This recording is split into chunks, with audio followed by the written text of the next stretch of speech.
শিবগঞ্জে কিন্তু স্মার্ট পদ্ধতিতে করলা চাষাবাদ হয়, সবজি চাষাবাদ হয়, শশা চাষাবাদ হয়, অনেক কিছু কিন্তু স্মার্ট পদ্ধতিতে চাষাবাদ হয়। তো সর্বোপরি আমি একটা কথা বলি, ফসলকে খেতে দিন, ফসল কিন্তু আপনাকে খেতে দেবে। তেমনি আজকে কিন্তু দৃষ্টান্ত একটা প্রমাণক নিয়ে আপনাদের মাঝে এই ভিডিওতে কথা বলতেছি। এখানে আমার পাশে বসে আছে যে আমার প্রাণপ্রিয় কৃষক ভাই। এই কৃষক ভাই এখানে মালচিং ফিল্মে এই প্যাটার্নের মাধ্যমে কিন্তু করলা চাষাবাদ করেছে।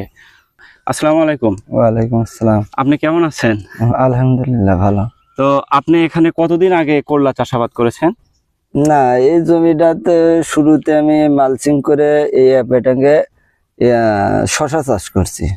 শশা খাওয়ার জি। পরে, শশা শেষ হওয়ার পরে ওই জায়গাতে আবার করলে চাষ দিছি। জি, মালচিং এ আবার সেই করলে লাগাইছে। একই মালচিং এ একই মাচাঙে আপনি আবার ওই করলা করলে। চাষ